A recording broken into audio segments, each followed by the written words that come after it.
Bonjour, chers frères et sœurs en Jésus-Christ. Persévérer dans la vie en Christ, c'est le titre de la leçon que nous allons méditer ce matin.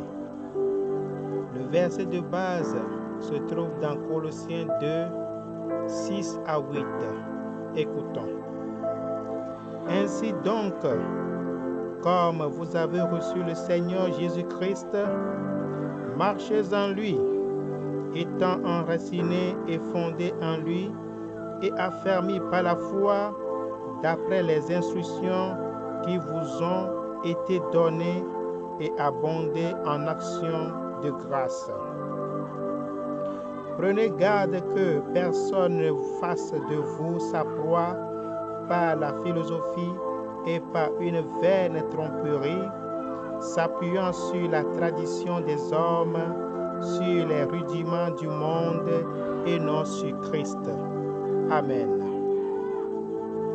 La plupart d'entre nous sont intéressés par la réussite.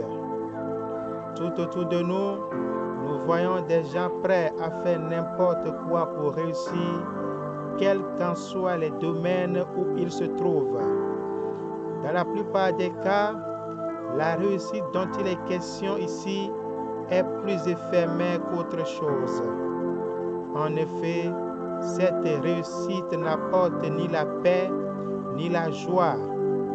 Les chrétiens voudraient bien réussir eux aussi, mais ce qui rend le succès des chrétiens différent, c'est que ce succès est seulement en Christ.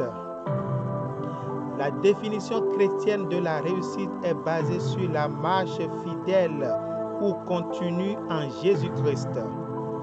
Voici quelques caractéristiques pour une vie chrétienne heureuse.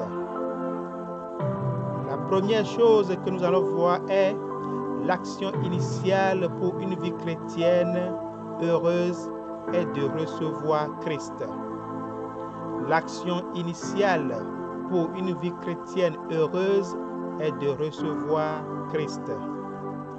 Les Colossiens reçurent plus que la connaissance au sujet du Christ. Ils reçurent Jésus-Christ, leur Seigneur. Est-ce que Jésus-Christ est ton Seigneur, mon frère? Ils reçurent Jésus-Christ en acceptant les enseignements à son sujet. Est-ce que tu acceptes les enseignements au sujet de Jésus-Christ? Ils reçurent par la foi ce qu'ils apprenaient. Est-ce que c'est par la foi que nous apprenons les choses qui sont dans la Bible?